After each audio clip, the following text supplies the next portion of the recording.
Avouez-le, vous avez fait tout ce qu'il fallait. Vous êtes arrivé au bord de l'eau aux aurores, vous avez trouvé le poste parfait, vous avez mouillé votre amorce avec amour en suivant la recette de votre grand-père. Mais voilà, ça fait 3 heures que vous fixez votre flotteur ou le sion de votre canne feeder et rien ne bouge. C'est le calme plat. Vous vous dites que les poissons n'ont tout simplement pas faim aujourd'hui. Et si je vous disais que c'est totalement faux? Et si je vous disais que les poissons sont bel et bien là, juste devant vous, mais que c'est vous qui les empêchez de mordre? Bonjour à tous et bienvenue. Aujourd'hui, nous allons aborder un sujet qui fâche un peu. Un sujet qui va à l'encontre de ce qu'on nous apprend depuis des décennies. Nous allons voir pourquoi votre amorce de printemps, celle que vous utilisez en toute confiance, est probablement beaucoup trop claire pour les grosses brèmes. Je vous promets qu'à la fin de cette vidéo, vous ne regarderez plus jamais votre seau d'amorce de la même manière. D'ailleurs, posez-vous la question avant même qu'on commence. De quelle couleur est le mélange que vous avez utilisé lors de votre dernière sortie? Dites-le moi dans les commentaires, on va voir qui a déjà fait le bon choix. Pour bien comprendre le problème, il faut se remettre dans le contexte du début de saison. Le printemps, c'est cette période charnière où la nature se réveille, mais où l'eau reste encore très froide.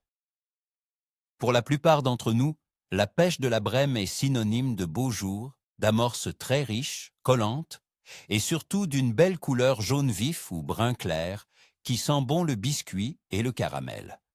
C'est ce qu'on trouve massivement dans les rayons des magasins de pêche, et c'est ce que les anciens nous ont toujours dit d'utiliser.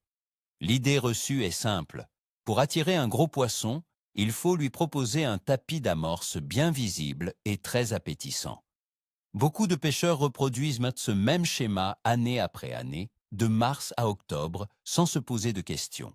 Sauf que les conditions sous-marines d'un mois d'avril n'ont absolument rien à voir avec celles d'un mois d'août. L'eau n'a pas la même clarté, les prédateurs n'ont pas le même comportement, et surtout, les grosses brèmes, celles qui ont survécu à plusieurs hivers, ont développé un instinct de survie extrêmement aiguisé. Ce que vous pensez être un festin irrésistible est souvent perçu par le poisson comme un immense signal de danger. Et c'est exactement ce que nous allons décortiquer ensemble. Imaginez la scène de manière concrète. Vous arrivez au bord d'un étang classique un beau matin de printemps. La brume se lève doucement, il n'y a pas un bruit. Vous installez votre station, vous ouvrez votre paquet d'amorces jaune vif et vous confectionnez de belles boules bien fermes. Vous les envoyez avec précision à 20 mètres du bord. Plouf, plouf, plouf. Pour vous, le piège est parfaitement tendu. Sauf que, si on enfile un masque et qu'on va voir sous l'eau, que se passe-t-il? Le fond de cet étang est composé de vases sombres, de débris végétaux de l'hiver. C'est presque noir. Et au beau milieu de ce fond sombre, vous venez de créer une immense tache jaune fluorescente. Pour une grosse brème de 3 kilos, ce n'est pas un restaurant étoilé. C'est une anomalie visuelle terrifiante. C'est comme si je vous demandais d'aller manger un sandwich en plein milieu d'une scène de théâtre éclairée par un projecteur surpuissant, alors que le reste de la salle est plongé dans le noir. La méfiance va primer sur la faim. Il faut bien comprendre que dans le règne animal, se faire remarquer est le meilleur moyen de se faire manger. Les grosses brèmes le savent parfaitement. Au printemps, l'eau est souvent cristalline, car les algues en suspension ne se sont pas encore développées avec la chaleur. La visibilité sous-marine est maximale. Si une brème s'aventure sur votre tapis d'amorce jaune clair, son dos sombre va créer un contraste énorme par rapport au fond. Elle devient instantanément une cible facile, une silhouette parfaitement découpée pour les brochets et les gros cendres qui rôdent dans les parages.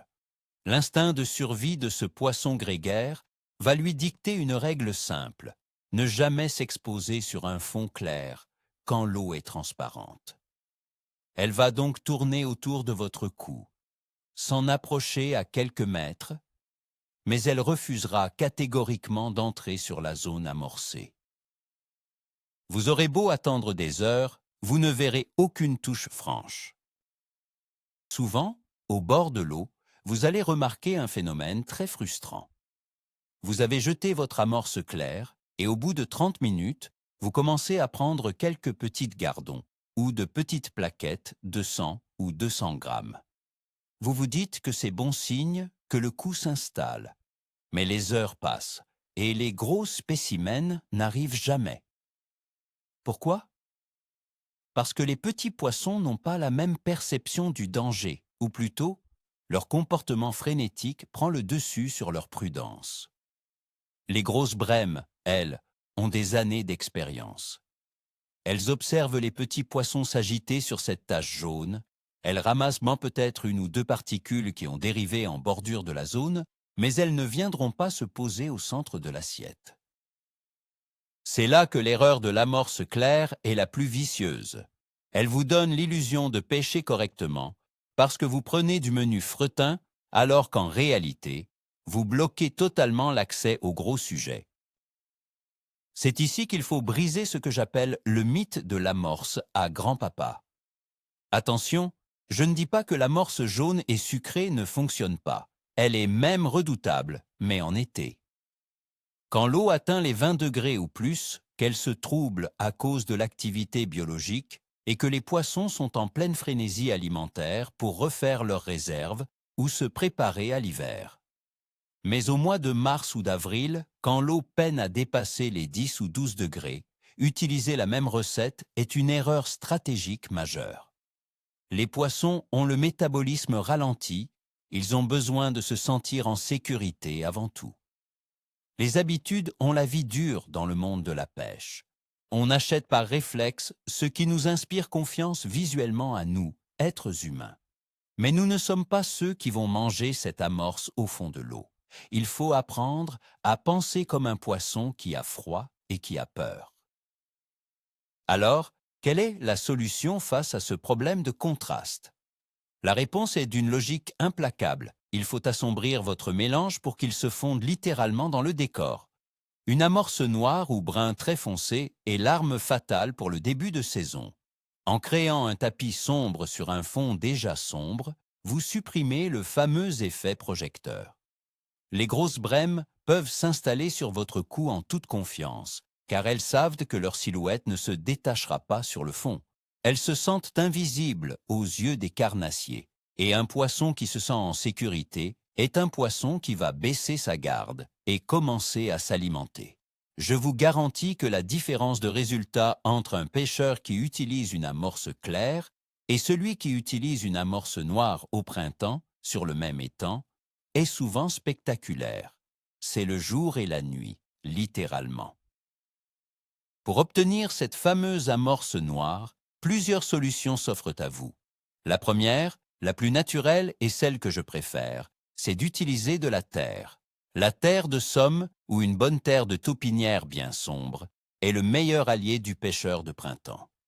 En ajoutant 50% de terre à votre mélange de base, non seulement vous assombrissez considérablement la couleur de l'amorce, mais vous apportez aussi d'autres avantages cruciaux. La terre va alourdir le mélange, lui permettant de plaquer rapidement au fond sans créer un nuage trop persistant qui pourrait attirer les ablettes. De plus, la terre va appauvrir la valeur nutritive de votre amorce. Rappelez-vous, en eau froide, les poissons mangent peu. Si vous leur servez un gâteau pur sucre, ils seront vite gavés. Avec de la terre, vous les faites fouiller sans les nourrir excessivement. Il y a un immense blocage psychologique chez beaucoup de pêcheurs, quand il s'agit d'ajouter de la terre noire dans leur beau mélange qui sent bon. Je l'ai souvent entendu au bord de l'eau en discutant avec d'autres passionnés. Ils me regardent préparer mon seau et me disent mais que c'est de la boue, que ça ne ressemble à rien, que ça casse l'odeur de la vanille ou de la coriandre. C'est vrai.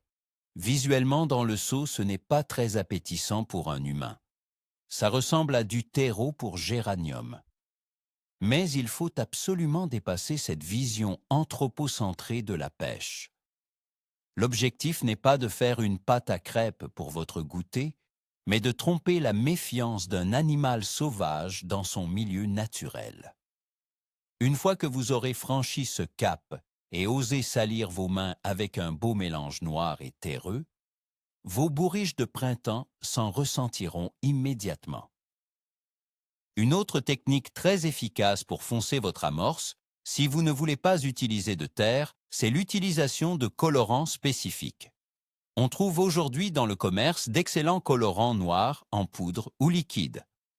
L'avantage du colorant, c'est qu'il permet de conserver exactement la même mécanique et la même valeur nutritive de votre recette habituelle, tout en modifiant uniquement l'aspect visuel.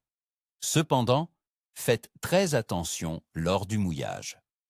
Un colorant en poudre s'ajoute toujours à sec avant de mettre l'eau pour qu'il se répartisse uniformément. Et un petit conseil d'amis, mettez des gants. Sinon, vous allez rentrer chez vous avec les mains noires comme un mineur de charbon, et ça ne part pas facilement au lavage. Une seule cuillère à soupe de ce colorant peut suffire à transformer 2 kg d'amorce jaune en un tapis parfaitement obscur. Parlons maintenant d'un effet visuel redoutable que vous offre l'amorce noire au printemps. C'est le contraste de votre èche, c'est-à-dire de l'appât que vous mettez sur votre hameçon. Imaginez un gros asticot rouge, un beau terreau bien frétillant, ou un grain de maïs doux posé sur un fond noir absolu. Il ressort de manière incroyable. Contrairement à l'amorce, qui doit se fondre dans le décor pour sécuriser le poisson, votre èche, elle, doit attirer l'œil de la grosse brème qui fouille. Sur un tapis jaune clair, votre asticot blanc ou votre grain de maïs va presque disparaître en ton sur ton. Sur un tapis noir, c'est la seule chose qui va briller au fond de l'eau. La brème en confiance, installée sur le cou obscur, va immédiatement repérer cette petite friandise qui se détache du reste. C'est une stratégie de ciblage optique qui fait une différence monumentale sur le nombre de touches. Je me souviens très bien d'une matinée de pêche fin mars sur un canal assez profond. J'étais installé à une dizaine de mètres d'un autre pêcheur, un habitué des lieux. Il avait préparé un grand classique, une grosse amorce à brème bien claire, avec plein de particules traçantes. Moi, j'avais opté pour un mélange très sombre, coupé à 50% avec de la terre noire, très inerte. Pendant les 2 premières heures, il n'arrêtait pas de me charrier car il prenait des petits gardons à la chaîne, tandis que mon flotteur restait immobile. Mais vers 10 heures du matin, la dynamique a complètement changé. Les petits poissons ont déserté son cou, probablement effrayés par l'arrivée de plus gros spécimens sur la zone. Sauf que les grosses brèmes ne voulaient pas aller sur sa tache claire. Elles ont longé la cassure, elles ont trouvé mon tapis noir, sécurisant.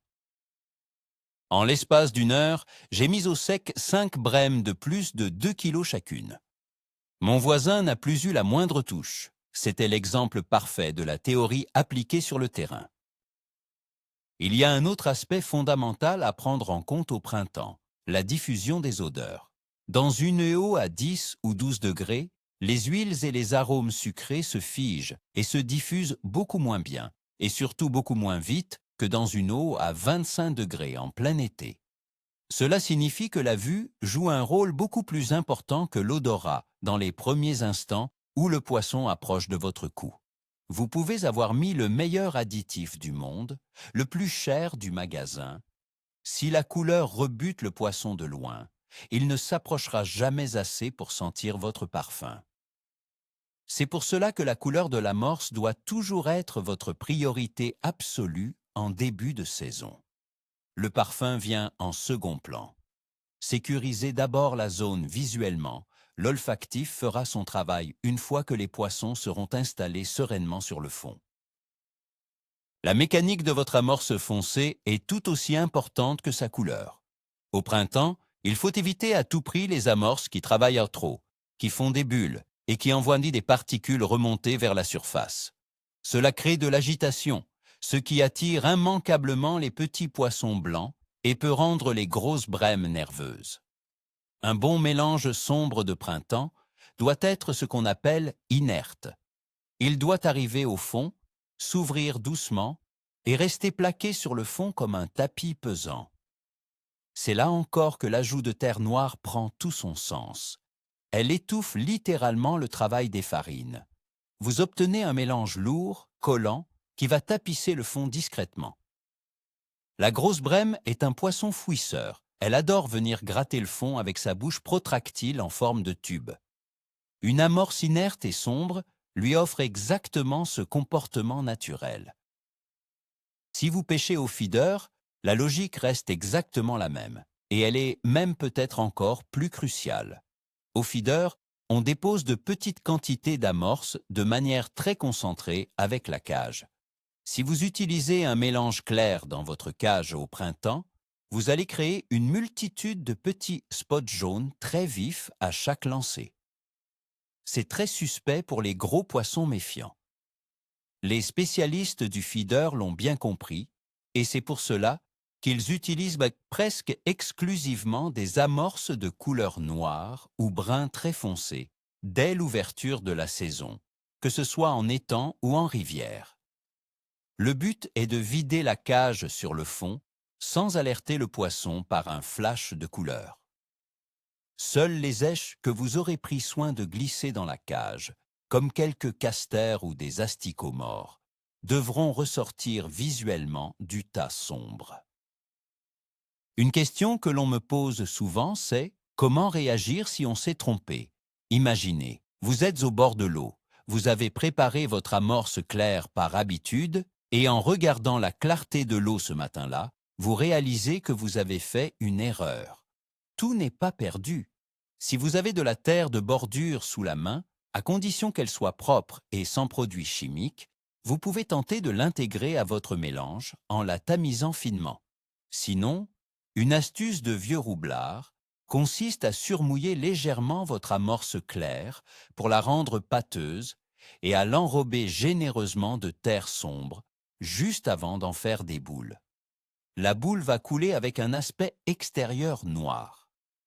Bien sûr, en s'ouvrant, l'intérieur clair va apparaître, ce n'est pas idéal, mais cela permet d'atténuer le choc visuel initial. Le mieux reste évidemment de toujours avoir un sachet d'amorce noire dans son sac en début de saison, au cas où. Il faut également prêter une grande attention à la granulométrie de votre amorce sombre au printemps. Les grosses brèmes aiment les belles bouchées, mais comme l'eau est froide, leur digestion est lente. Si vous utilisez une amorce avec de grosses particules claires comme du maïs concassé, des gros flocons ou des chapelures fluo dans votre mélange noir, vous allez créer un effet mosaïque qui n'est pas très naturel. Privilégiez une mouture fine à moyenne. Si vous voulez sélectionner les beaux poissons, ne comptez pas sur de grosses farines, mais plutôt sur l'ajout d'èches animales directement dans l'amorce sombre. Une bonne poignée de terreau coupée en petits morceaux mélangés à votre terre noire est un aimant absolu pour les grosses brèmes d'avril. Le jus des vers va parfumer la terre et la couleur sombre va masquer le tout, obligeant le poisson à fouiller le nez dans le fond en toute confiance. Mais alors, à quel moment exact faut-il abandonner l'amorce noire pour repasser sur l'amorce claire traditionnelle? C'est une excellente question. Et la réponse dépend entièrement de l'observation de la nature. Il n'y a pas de date fixe sur le calendrier. Le déclic se produit généralement vers la fin mai ou le mois de juin. Il faut guetter deux signes majeurs. Le premier, c'est la température de l'eau qui doit s'installer durablement au-dessus des 15 ou 16 degrés. Le second, le plus visible pour vous, c'est la teinte de l'eau. Quand vous voyez que l'étang perd sa transparence hivernale, que l'eau prend une légère teinte verte ou brunâtre due au plancton et aux microalgues en suspension, alors la visibilité diminue. À ce moment précis, le contraste créé par une amorce claire n'est plus un danger pour la brème. Au contraire, cela devient un repère visuel lointain très efficace pour l'attirer sur le coup. La profondeur de votre lieu de pêche est aussi un faux ami qui trompe beaucoup de pêcheurs. Souvent, on se dit « je pêche dans un lac ou une gravière, il y a 4 ou 5 mètres de fond devant moi. L'eau est profonde, donc il fait sombre au fond. Je peux utiliser une amorce jaune, ça ne gênera pas. » C'est une erreur de jugement. Au printemps, l'eau froide et claire laisse passer la lumière du soleil de manière incroyable. Même à 5 mètres de profondeur, le contraste d'une tache jaune sur un fond de vase noir reste extrêmement visible. Les carnassiers qui naviguent entre deux eaux voient parfaitement ce qui se passe en bas. Ne sous-estimez jamais la pénétration de la lumière dans une eau printanière. Que vous pêchiez dans 1 mètre d'eau en bordure de canal ou par 6 mètres de fond en lac de barrage, la règle de la discrétion visuelle s'applique avec la même rigueur. Abordons un instant l'aspect des nuages dans l'eau. On a vu qu'il fallait une amorce inerte qui reste au fond. Mais lors du lancer initial, même une amorce lourde va laisser une traînée de particules en descendant. Si votre amorce est noire, cette petite traînée va ressembler à un remous de vase naturel, comme si un poisson venait de fouiller le fond. C'est un signal très positif et rassurant pour les poissons alentours. En revanche, si vous jetez des boules jaunes bien collantes, elles vont laisser un petit nuage laiteux et clair en coulant. Ce nuage artificiel est un signal d'alarme dans une eau transparente. Il signale une intrusion anormale. Le choix de la couleur sombre vous permet donc d'être discret et naturel à toutes les étapes de la pêche, de l'impact à la surface de l'eau pendant la descente jusqu'au positionnement final sur le fond. Il est temps de repenser totalement notre approche. La pêche des grosses brèmes au cou n'est pas qu'une question de recettes miracles piquées dans de vieux magazines. C'est une question de logique animale et d'adaptation au milieu.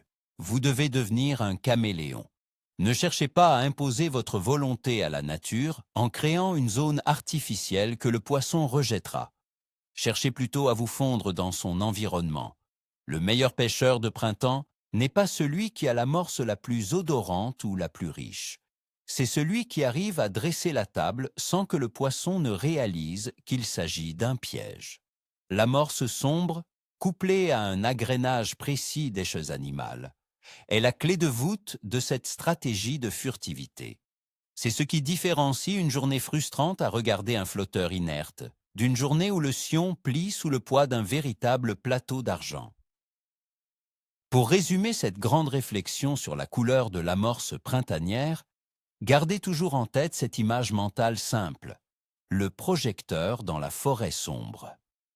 Avant de mouiller votre amorce, prenez un instant pour regarder l'eau devant vous. Si vous voyez vos bottes sous l'eau, si l'eau est glaciale et transparente, fermez ce paquet d'amorces jaune clair. Mettez-le de côté pour les chaudes journées d'été. Sortez la terre noire, les colorants foncés, et préparez un piège invisible. Les grosses brèmes, ces vieux poissons rusés, viendront s'y installer avec la confiance de ceux qui se croient à l'abri des regards. Et c'est à ce moment-là, quand leur garde sera baissée, que votre èche fera la différence. Adapter la couleur de son amorce, ce n'est pas un détail technique de puriste, c'est la base absolue de la réussite en début de saison. Voilà, nous arrivons au terme de cette analyse et j'espère sincèrement que le message est passé. Le grand secret pour faire mordre les grosses brèmes au printemps, ce n'est pas un nouvel additif magique, c'est tout simplement d'éteindre le panneau lumineux qui les effraie. En remplaçant vos mélanges clairs par des amorces noires ou très sombres, vous respectez l'instinct de survie des poissons dans une eau claire et froide. Vous allez passer du statut de pêcheur intrusif qui fait fuir le poisson à celui de pêcheur stratège qui s'intègre parfaitement au milieu naturel. C'est un véritable tournant dans l'approche de la pêche au cou ou au feeder en début de saison. Je vous remercie infiniment d'avoir suivi cette vidéo jusqu'au bout. Si ce conseil vous a ouvert les yeux et va vous aider pour vos prochaines sorties, n'oubliez pas de mettre un gros pouce bleu, ça aide énormément la chaîne. Pensez également à vous abonner pour ne manquer aucune de nos prochaines astuces tactiques. Et avant de se quitter, j'ai une question pour vous. Avez-vous déjà utilisé de la terre noire dans votre amorce? Et si oui, avez-vous vu une vraie différence sur le comportement des poissons? Racontez-moi vos anecdotes dans les commentaires, je lis absolument tout et j'ai hâte de débattre avec vous. À très vite au bord de l'eau.